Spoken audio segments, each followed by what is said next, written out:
Hello, everybody, and welcome back to Wrassle Graps.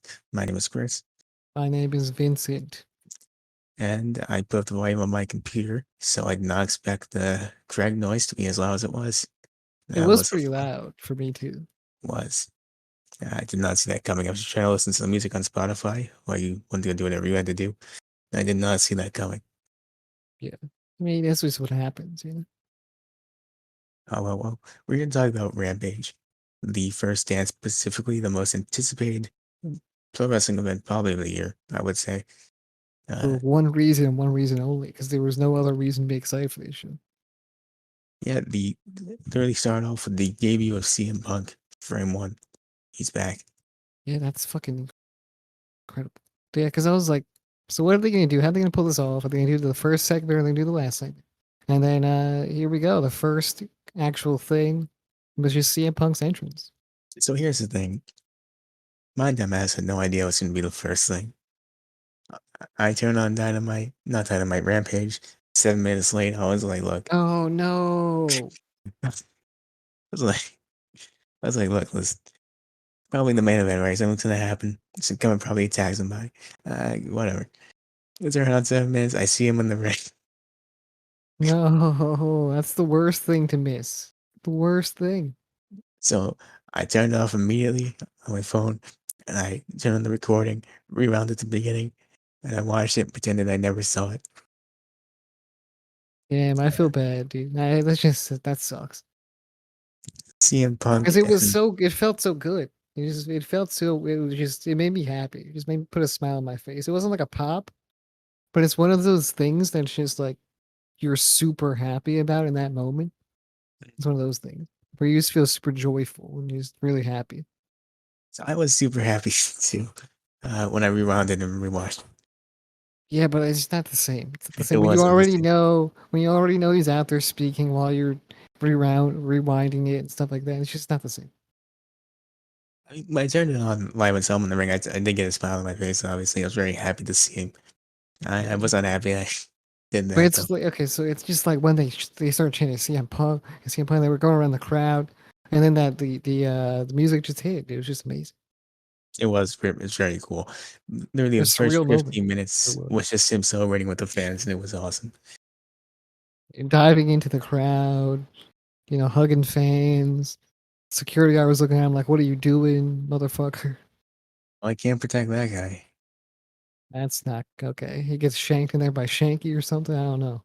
Probably, yeah. But yeah, bottom line is, this is just me continuing my terrible streak of missing pro wrestling returns in the moment. Yeah, that's rough. I mean, I broke it by the end of SummerSlam, but Yeah, it's it's true. You saw the Brock Lesnar return, so so yeah. I mean, at least just have a Becky Lynch and CM Punk. I turn on the TV in the middle of it. this is some big returns right there. You missed. These are Farmer Brock. Yeah, Well, Farmer Brock was a good thing. that's the most important one I feel. Yeah. But yeah. So I guess what was it like seeing CM Punk and around the pro wrestling ring in the pro wrestling ring, not even doing it, just talking? What was it like, man? What was it like? What do you mean? I'm trying to stall for time so I can start uploading the one thing to YouTube. So Oh, okay. I was like, why you were there too, I think. But yeah, but whatever. Okay, so we'll it just pretend felt though. really it felt awesome, man. It just felt awesome. So Yeah, basically, the guy in there, he was soaking it in, and then he got on the mic and he just started talking. He mentioned some stuff about WWE here and there. But the most important thing, he sat crisscross applesauce, Chris. He sat crisscross applesauce. he did. He did do that just like that one time, and it was very cool. Yeah, he was calling stuff back. He was having the time of his life because he just seemed happy. Like he missed it, but he also like kind of hated where he once was. That's what it was. That's kind of vibe it was really. He was like, back in WWE, it killed me. But that wasn't really pro wrestling, is what that was. This is pro wrestling right here. This Yeah, is where the pro wrestling is at. Ring of Honor is where the pro wrestling was at. But I yes, left pro wrestling. I left pro wrestling in like 2005. He said, and now I'm here in 2021, August 20th, 2021, and I'm back in pro wrestling. yeah. And he said Freddie was disappointed by that. Like he said, that couldn't go back to WWE. That place was terrible. It's couldn't do it. And but he's here now. He's ready to go up against some top talent, specifically Darby Allin at All Out, which is a very exciting thing to see. Very excited for that. I'm super excited for that. That's gonna be a fucking banger because you already know Darby's the perfect dude for CM Punk to fight in his first match. Perfect dude. He is one guy who's willing to do whatever it takes to make CM Punk look good. Not that CM Punk needs it, but you know, just doing a little bit extra bit of oomph I in think the first match. they'll just mesh well together. I just feel it. I just feel they'll probably just mesh well together. I'm not sure if he do you know if Darby's straight edge? You know? Yeah, he said it a couple times, I think. Was that I think it was the story he tells or what happened to him is that him and his uncle were in the car and his uncle was drunk driving, got in an accident, I think he killed his uncle. And from that Wow. point forward he was like, I'm not doing that. I think Punk's story was like he saw his family member, I forgot who it was, maybe his father or something, drinking and throwing up all over the place, and he was like, I don't want to be like that, you know? Two very similar kind of, I guess, personality traits or like two very similar kinds of Covered in people. tattoos. Yeah. I'm not Yeah. sure if no, Darby's not covered in tattoos. Well, Wait, on is one he? side he is. Oh, one side. Okay. I You was know, like, he is has he a clean? Like, skeleton is he tattoo on his left side. Is he baby clean or something? Baby gleam, what the hell's that mean? Uh, like, I don't know. Dude. I just heard it one time and I just said it on this podcast. Man, that's why I get in trouble by throwing out things you don't understand. There should be some Yeah, I slang just term or heard it something one time. I was offensive. like, yeah, baby clean. I think it's baby smooth, to be honest. I think that's what it is. That doesn't make sense for that. Whatever. I Whatever, mean, bro. but Let's just hope it's something terrible and we'll move on. if it is, we have no idea. I didn't. Yeah. I'm sure it's okay. Okay. I'm sure it's fine. So, I mean, like, overall, waited 7 years to see this man back in the pro wrestling ring. It was just, it Okay. was surreal. Now, It was awesome. I'm just so I'm happy about he's to, back. yeah, I'm about to make this shit awkward. Okay. Okay. So, so I was listening to Saw Monster when this happened, right? Like right afterwards, he does his live streams right after the shows. So he did the live stream after that when I was like, I'm gonna watch this because I don't give a fuck. Usually I don't because I want to have my own like opinions. I don't want anyone else's opinions to kind of blend into mine. But I was like, you know what, this is an important occasion. I might as well. And he brought up, I think he brought up a good point. I'm not sure. Yeah, he brought up a good point.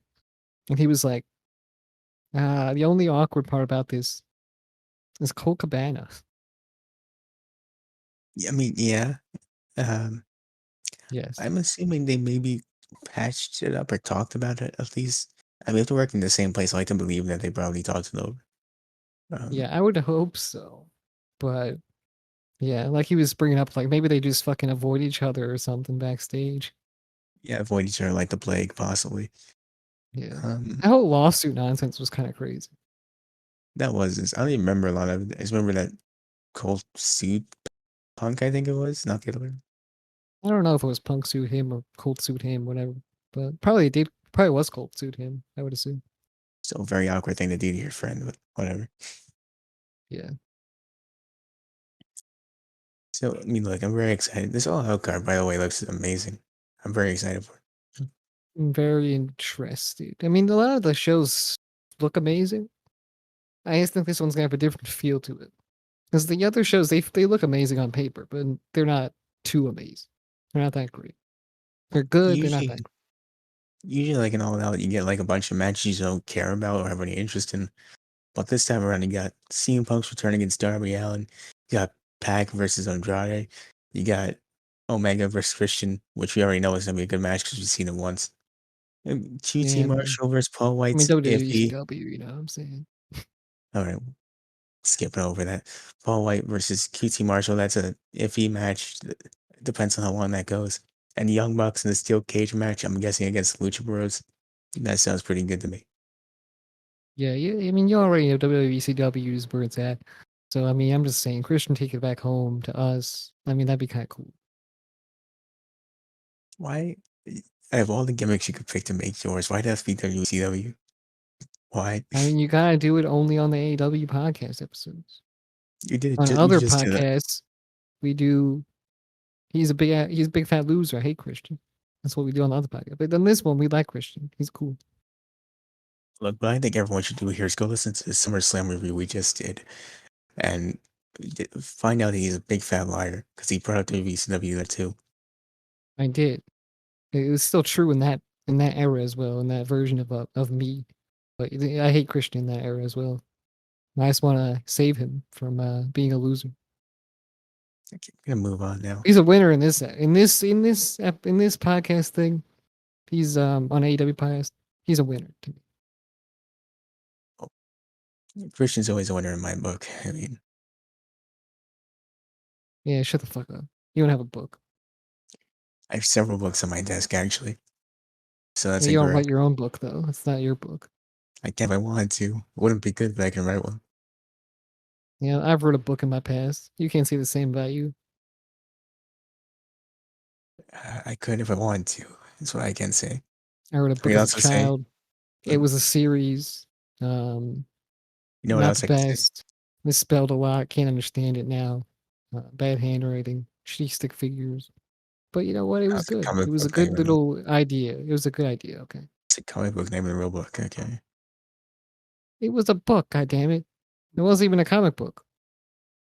I won't be getting it as it. Whatever. It wasn't a comic book. I'm telling you. I don't want to be kid, huh? Diary of a Wimpy Kid is not a comic book. Captain Underpants, huh?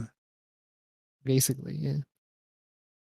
All right. So moving on I to the forgot what it was called. first. It was like Blade and like it was like Blade and Sid or something.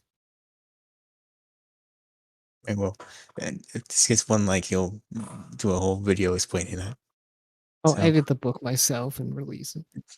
do a live stream and in the book. Oh yeah, I'll edit the book. I'll be like, "What's the problem?" Oh yes, I misspelled the. Okay, I got you. I just want to see you revisit it and realize the plot makes no sense because you were super young when you wrote it. Yeah, the plot definitely doesn't stick. I'll tell you that. Like, the plot, it doesn't even go between books. It's just like always a different adventure. It's not really that good. All right. Well, let's get to the first match of the night. Private Party versus Jurassic Express. It was actually a very good match that I really enjoyed. Yeah, I enjoyed that match. It was pretty good. It was solid. I mean, here's the thing about the thing about the show. The matches weren't the focus of the show at all. Not the slightest, no. It was all about CM Punk being the first person on the show. That's it. Well, I mean, having a cool match between Private Party and Jurassic Express was also pretty nice. Yeah, coming back to wrestling and being the fucking best in the world again, possibly. And that shirt that he was wearing is fire. It is. I do want to get that one actually, if it's not sold out. But It's too bad. It's always sold out. uh, well, I mean, if I was AEW and I didn't have to stick to a legal contract, I would just end the show after CM Punk. But that's not how it works. So they did have more of a show after this. Yeah, I would do the same thing. It was a nice, quick little show too. Like it didn't feel like it took forever. That's It was only just because a the good CM Punk little, thing was like 30 yeah, minutes. So it was a good little, exactly. It was a good little, fast little. It felt like 17 minutes. That's what it felt. it wasn't long at all. And having a good match like Private Party and Jurassic Express on there didn't hurt it at all. These two had a lot of good chemistry in ring. But Jurassic Express win. They will move on to the finals, I think, in the tag division thing they're doing. And yeah, that's basically it for that match. I'm not quite sure what they're doing with it. Me neither. I'm pretty sure it just builds up to the Lucha Bros getting to face the Young Bucks again. But Okay, I I mean, see. I guess they were trying to make a story or just make it look like they earned it. Possible. Lucha. Yep. Well, after this, they had a backstage segment with Kenny. I don't remember what he said, but it was there. He said something. I forgot what he said too. Him and Todd said some words about some things. Who knows? Some Chuck Magnet something. Yeah, something along those lines. But then we get to a very, very quick match between Kira Hogan and Jade Cargill. Yeah, this Almost one caught quicker me off than guard. I was like, they're gonna fight each other, and it's gonna be a really good match. But No. No, was just slightly longer than Becky Lynch versus Bianca Belair. Yeah, the things that these matches have in common is I thought it was gonna be longer and better, but definitely not. Yeah, But she's also, really Kiara Hogan's not signed, so I really don't care that she lost. So me neither, but I'm surprised that her being signed to Impact, they were okay with that happening. yeah, yeah, for sure. But I mean, bottom line is Jade Cargill won very quickly, and this is just really meant to make her look good. Is all it was. Yeah, I mean, the thing about Jade Carter, she's a very tall person. I'm just saying. Very muscular. Maybe it makes sense that she lost. Jade Cargill's a beast. That's what it is. Yeah, and hopefully looking forward to seeing more of her, and hopefully longer matches. It would be Yeah. nice. But Yep. then we get to our main event. But before that, interview or the thing that Mark Henry does, a little interview with the two people in the main event. Talk to Yeah. John Moxley and Daniel Garcia. That's caught me off guard too, because I was like, it's the main event already? Wait, what? I You're know telling me it's not 4 hours long? it's not SummerSlam. It was not SummerSlam.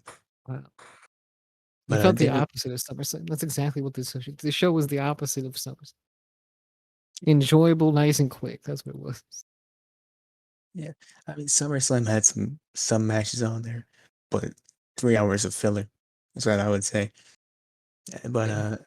yeah, this was a very quick show, and the interview was very quick Sure. as well. It was just Daniel Garcia saying I have to beat Mox, and then Mox being very pissed off and walking out of the interview after a few words. Yeah, he's here to say, I'm gonna beat your socks off, Mox. Because that would have rhymed and it would have been kind of funny. So That would have been cool. I don't even know what he actually said because they did so now. I just remember Mox saying something like, "There's a better chance of getting me pregnant than beating me in that ring." I mean, do you want him to try? Like, I don't understand. That's how it sounds like. That's pretty weird, but okay. Is that a It's not, dare or something? What the fuck? it's not even scientifically possible. I mean, Yeah, I don't know. How that would even work, man. but regardless, the match does happen. Mox wins, and a match that wasn't bad. It's probably my favorite out of the two Danny Garcia matches I've seen, which is in the high bar. But Wait, who's this Danny Garcia? okay, whatever his name, Daniel Garcia, whatever, same person. Danathy Garcia you're talking about? Yeah, that one. Yeah, okay. I know who you're talking. So he Submission loses. specialist, jabroni motherfucker. Yeah, submission specialist and got tapped out by John Moxley. Yeah, exactly. What a He loser. got tapped out by John Moxley, then 2.0 and him try to attack Mox and Kingston, but Sting and his dad Sting and his dad Sting. Darby Allin and Sting and his then father. Dad Sting. You see, Yeah, son Sting Sting is and dad Darby. Sting. Yes, that's exactly what. That's you meant to do that. Is what you. Yeah, for sure. Yeah, Yeah, it's so identical. It's hard to tell them apart that was the sometimes. plan. He's Son Sting. He's Dad Sting. Clearly. They come out, they help to get rid of these guys, and that's basically the show. Yeah. I mean, I And thought CM Punk was going to come back out and do something, but I mean, there was like three now, of them and one of him. So now this area is when I thought CM Punk was actually going to come out, and I was very incorrect. yeah. But Darby standing tall at the end and CM Punk starting off the beginning makes sense to me. So It does, yeah. And wait, who's okay? So yeah, okay, you can go and talk no, about it. you can do it first. No, mine didn't relate to anything. You can go. I was just gonna move on to the rating, so that's why I was probably just gonna let you go first. Oh, okay. So yeah, so I was gonna say so 2.0 is a thing, but where's 1.0 at? They were in NXT before they got released. Oh, Became wait, so they're 2.0. called 1.0 in NXT? No, they were called something else. They were called Everrise. No, I need them to be called 1.0 so they can be 2.0. Well, they were Everrise. You can Yeah, call them Everrise 2.0 if you that's like. like the beta, you know. Well, Yeah, I don't know what it's to tell you about that beta. one. Then you gotta go and you gotta be 1.0 and then 2.0. Should have been 1.5 originally, and then became 2.0. Yeah. But moving on to the rating, I'm not even gonna take the matches into account. I'm just gonna give this a double thumbs up just for CM Punk being back. I mean, look, Yeah, I'll give it a double thumbs up as well. Why not? And I you don't give could anything a double thumbs up. I don't do it. you could have had the shittiest show after the CM Punk thing, but just him coming back after 7 years him finally being in the wrestling ring, being a wrestler. What else can you ask for? I mean, come on. I mean, here's the pros of this show. Christian, I was here, yes. Christian, CM Punk, Kenny Omega, Danny Garcia. There you go. That's all you need. Danny Garcia. Now you can get to the plugs, I guess. Yeah, okay. You should go follow us wherever you can. You know, every single social media platform, because that always helps. Interact with us on those social media platforms, because that helps too. Wrassle Graps everywhere. Uh, Also podcasting platforms. You know, everywhere on those too. Apple Podcasts, leave a 5-star rating, subscribe, follow on Spotify, subscribe to YouTube, like on YouTube, comment on YouTube, share everything that you can, and that's about it. See you. Yep.